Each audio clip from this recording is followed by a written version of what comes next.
Today's episode is episode 191 of Unconventional Humans podcast. Today's episode is called The Ethics of Ambiguity. So today's episode is based on Simone de Beauvoir, her book, The Ethics of Ambiguity. I read that recently and I took some time to think about some things from this book. So Simone de Beauvoir, she was a French writer, intellectual, existentialist, philosopher, political activist. She's a feminist, socialist, and social theorist. In this book, she does touch on socialism. Like a lot of the book is centered around the idea of freedom and the ambiguous nature of life, facing that, staring that in the face. So in this book, there's a few key things that got me to think about. First thing was dealing with ambiguity. From reading this book, I realized how difficult that is to do. Or it made me appreciate it a bit further, because in this book, Simone explores that. She puts some words to that. It seems to be a core or foundation of existentialism, is the idea of living in an ambiguous world. The word absurd was a word that I picked up on in this book. So absurd is the search for answers in an answerless world. So that's the great paradox of existentialist philosophy, I think, that you're searching for answers in a world that won't give you concrete answers. That's the ambiguous nature of life.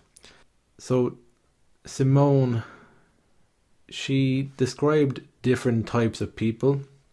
I think there was the sub-man, the serious man, and the nihilist she touches on as well in this book. The language in this book is quite interesting because she uses the word man in this book to refer to, I get the impression that it refers to men and women. It's just a term that she was using at the time. That's my impression anyway I got from that. Because I think Simone in her other works, a big portion of her work was around the idea of a woman's place in society and challenging that. So when I read this book and I see her referring to men, the word man all the time, my assumption would be that she's referring to man and woman, but using that word. I guess the other thing is it's a translation of the book anyway. It's an English translation of the French book. She would have originally written it in French. But I digress. Come back to my original point about different categories of people she categorized in this book. And these people were, I guess they weren't willing to face into the ambiguity of life in search of freedom. So she talked about the serious man. I really resonated with the serious man. Because the serious man, she describes the serious man as a person who clings on to an ideology, a school of thought about the world, and it's deadly serious to them. So they believe that the world is a certain way according to this school of thought. So you could take somebody's religion, you can take somebody's school of thought in philosophy or in psychology. And what I think the serious man gets from behaving like that is a sense of security. It protects him from an ambiguous world. It gives you a sense of known, even though the known mightn't have a very solid foundation. It's a feeling of security that comes along with the known. So you'll see these people in the world even today, plenty of people like that, where they're not willing to really look at life and sit in the fact that they don't have a final answer to it. They don't have something that can comfort them, that they've got an explanation to everything. You can look at religion in that way, that the stories in religion are comforting.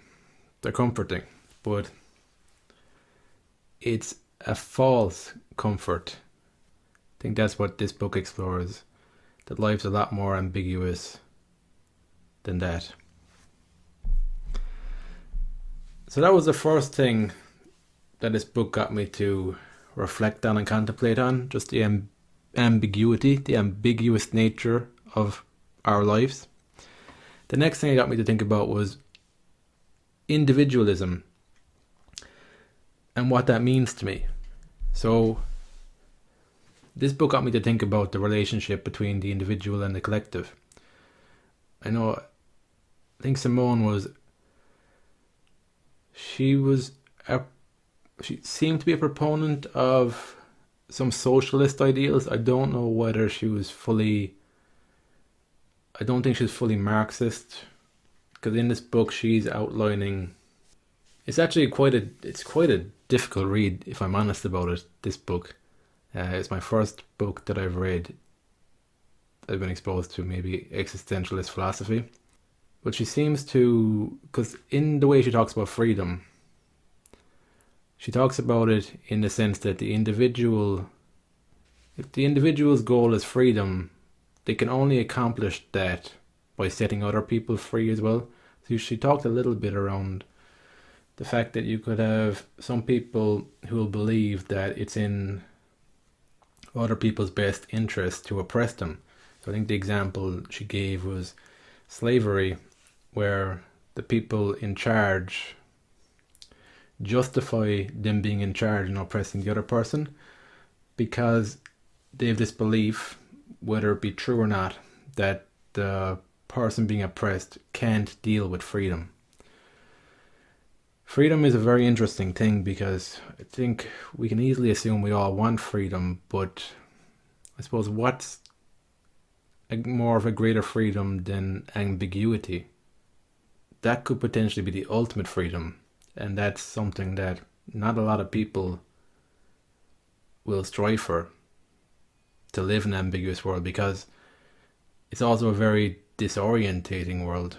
Because I suppose the ambiguous world there's no concrete limits holding you in, but there's also, you're dealing with nothingness, which is an unnerving thing to deal with.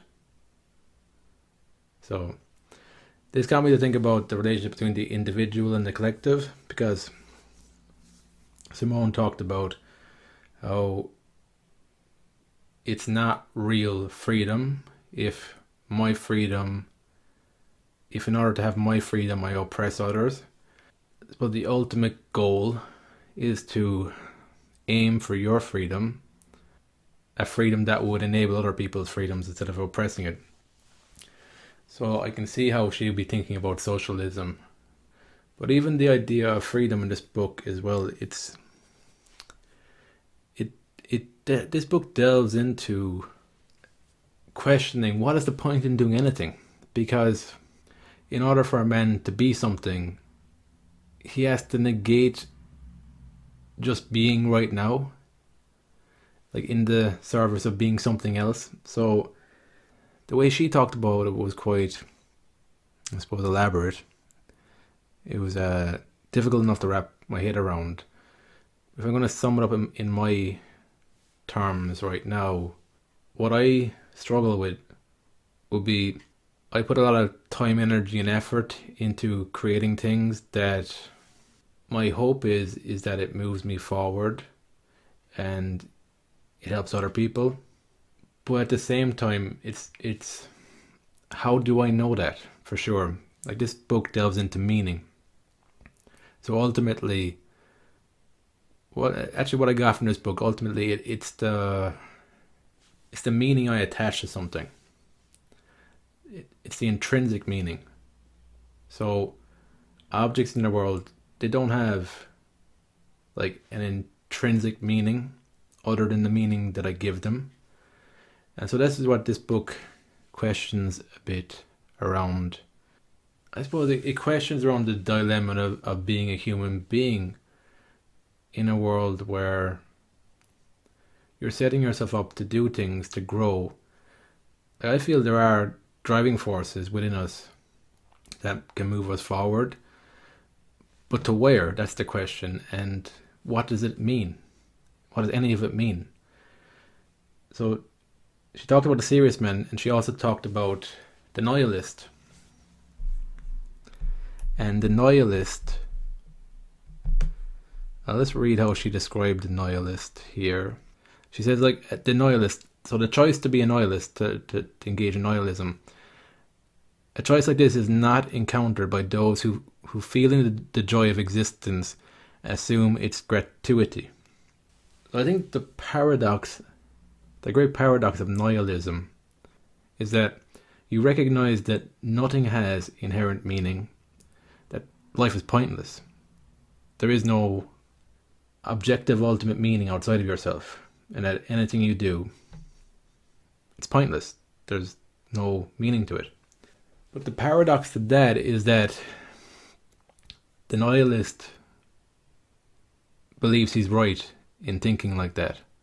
So he's forgetting that he's as right as he is wrong in an ambiguous world. So there's a lot more nuance to it. So the nihilist is just as bad as the person who thinks there's inherent objective meaning in the world. It's the same trap, just on opposite ends of the spectrum. And then she talks about the adventurer as well. I think, did she describe Nietzsche as the adventurer? So the adventurer denies that he's a member of the collective, skewed on the side of individualism, and does what is meaningful to himself rather than what would also be useful to the collective. I think Nietzsche could have been categorized as the adventurer. So the adventurer there, I think that's something that I've identified with at points in my life. And I don't think it's necessarily a bad character to create in yourself, especially if you're somebody who has been just a faceless entity in a collective, meaning that you never had a sense of individuality, real individuality, that your sense of identity and belonging came from being a part of a collective. So I don't think it's a bad thing if you go off and become an adventurer and maybe are more skewed towards individualism, a bit maybe too far. I feel like first and foremost, to create your corner of the world that's going to make a difference to you, you need to first and foremost figure out what is important to you, what do you value, what do you want to see come into the world. To really feel that shit out first. Then I think if you're also improving on active listening, paying attention to your environment, your surroundings, noticing what you like, what you don't like, noticing also what other people like and don't like. Because I think in the world there could be similar people to you, but they might be at different stages in their journey of acceptance, self-acceptance. So they might have an inkling that they want something, but they don't know what it looks like. Or they might know what they want, but are too afraid to say what they want. So that's what you're dealing with. So I think the adventurer, if he or she goes off, discovers a bit more about who they are, what they want, what they value. And then they turn towards the collective and see who are like-minded people in that collective that my creations can then serve. I think that that's kind of how you can tie the adventurer to an individual searching for freedom that will also impact the collective in a positive way. Like that's the intention.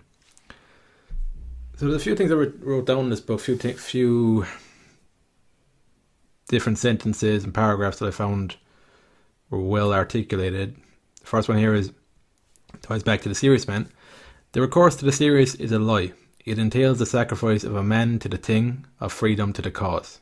So that's a very short sentence, but that encapsulates a lot in that there. So first of all, you're calling out the serious men, because these serious men who have latched onto ideologies, they can be terrifying. They can be people that really make you feel afraid because of their conviction in what they believe to be true.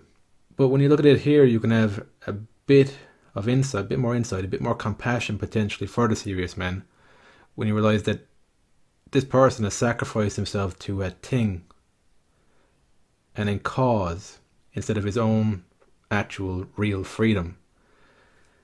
So there it's like the cause would be the ideology, the belief system that he's bought into. So you can see in that sentence, perhaps the serious man even knows it.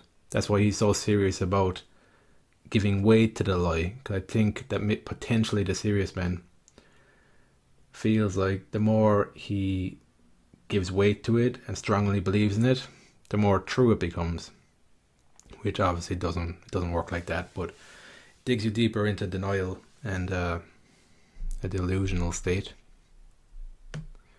But again, I suppose the comforting thing for the serious man is that he's got a story that makes sense of the world for him. Gives him a sense of comfort and security that might not be real, that isn't real, but it's comforting, I guess.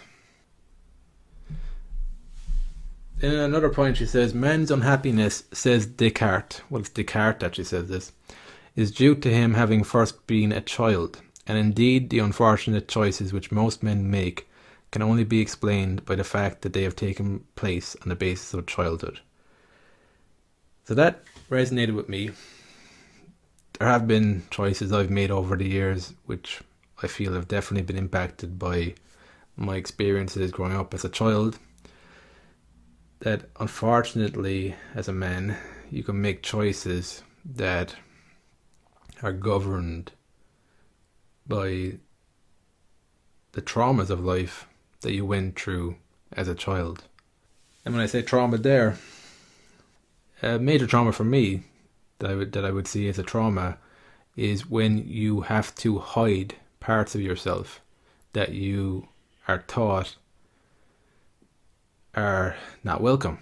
They're not worthy parts. If you want to belong, they have to be hidden. Oh, there's a movie I watched recently, Legend, I think. Tom Hardy plays the Cray twins, the two Crays. At one point in that movie, it was I don't know what the twins' name was, but he was the one that was more, he had more psychological problems. Well, I suppose they both had psychological problems, but he said at one point that you make yourself sick when you hide who you are. And I think that ties into this here, that when you've learned to hide who you are as a child, then your decisions you're going to make as a man will not be in your best interest, the real person you are. They won't serve the real man you are, because the real man, parts of him are hidden. And it's the decisions you're making that are covering up the real parts of you and making you sick. So I thought that was an interesting point she made. In this book, what I liked about this book was that she brought in, like Descartes there, she brought in what he said there. She brought in things that Jean-Paul Sartre said. She brought in even references to different books. I've written them down that I might give a read. So yeah, I thought that was quite interesting as well, the way she brought in things like that. And she mentions a little bit, I suppose, because of the era she was born in, and she was French. She was born in 1908. She died in 1986. So she was around during the wars with Germany. She obviously was very young at the first war. The second war, though, I suppose she was a bit older. So she touches a little bit on. It does come up in the book. It comes up in the book about socialism, fascism, Germany, the French occupation. And even here she talks about the purpose of festivals, which is something I hadn't ever thought about. So what she said about festivals here is, that is the reason why societies set up festivals, whose role is to stop the movement of transcendence, to set up the end as an end, e.g. the celebrations when Paris was liberated from German occupation. So that was an interesting thing I'd never thought about. What's the purpose of festivals? And it makes sense, her explanation of it there. Purpose on a psychological level, I guess I'm talking. That was just 2 sentences from it, but I think in the other paragraph she kind of explained it and expanded on it a bit more. But what I got from it was that festivals are there to celebrate that you've arrived. and you've arrived at a destination.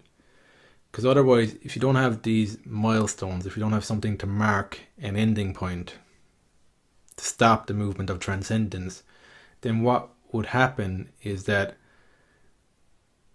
you're full time focused on the future, because that movement of transcendence, that movement into the future, is infinite. It doesn't end until you actually die, and who knows after that. But if you don't mark these milestones, then what would happen is that, let's take the example of France being liberated during the German occupation. They get liberated, they don't celebrate it with a festival, and what happens is you just move on to the next thing, worry about the next problems. So you don't really take the time to let it sink in. You reach a milestone. And I think that's the point she's kind of getting at with the festivals. That's the purpose psychologically. And another thing she talks about, another few sentences here about democracy. So a democracy which defends itself only by acts of oppression equivalent to those of authoritative regimes is precisely denying all these values. Whatever the virtues of a civilization may be, it immediately belies them if it buys them by means of injustice and tyranny. I think that speaks to a lot of things in society.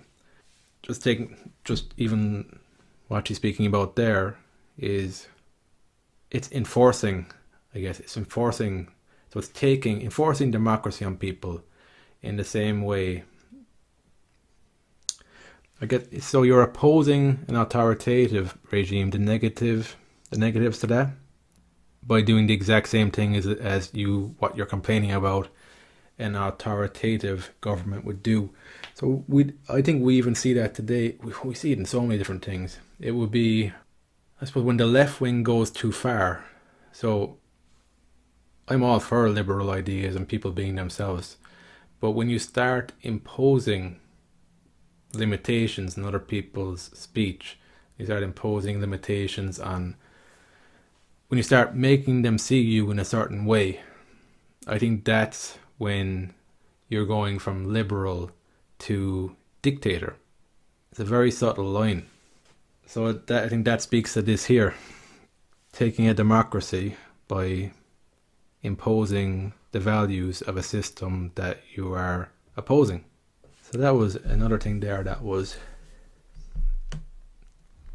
eye-opening. And the last quote I want to just mention here, just talk around this. She said, "And if the soldier's eyes open, he too asks, 'Who is he to command me?' Instead of a prophet, he sees nothing more than a tyrant. That is why even every authoritarian party regards thought as a danger and reflection as a crime. It is by means of thought that crime appears as such in the world." So that sentence there for me spoke to, she was talking about in authoritative regimes, totalitarian states, where it's not encouraged to think, for the individual to think for himself, because it's dangerous. Because if the individual starts thinking for himself, he might start seeing what's in front of him. So instead of seeing the prophet, he sees the tyrant for who he is. So that's in regards to an authoritative regime. But think about that even just in our own life. Like, how often in your day-to-day life do you come across somebody who places a lot of time, energy, and importance on reflection, self-reflection, and thought, who seems to be thinking about things and speaking things that are very different to the everyday conversations you have? Take it back from the authoritative regime, and I'd question if you're living in a world where you're having pretty much the same conversations every day. And why is that? Is that the way the world is, or is there something else amiss? Because these things are they're very subtle, I feel. Like, you don't have to have an authoritative regime to feel oppressed. And I suppose just taking my own life, I've had to really work on being okay with self-reflection and thinking through things, actually enjoying that. So that for me would signal that the environment wasn't set up that way for people to do that. if it feels weird to do that, then it's not the natural default state there. So that's something I'd reflect on a bit more too. So that's the last thing I wanted to talk about there. Just reflect on that. So they're the main things I wanted to cover today on the Ethics of Ambiguity by Simone de Beauvoir. I'd recommend giving it a read. Like I said, I found it was a difficult enough read, but there's a lot of things to think about and tie it back to your own life and reflect on. So I did enjoy reading this book. So that's it. If you enjoyed today's podcast, leave a rating and a review. Watching on YouTube, then subscribe to the channel.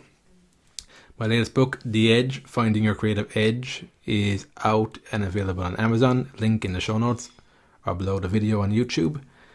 And that's it. Hope you enjoyed today's episode, and I will speak to you on the next episode.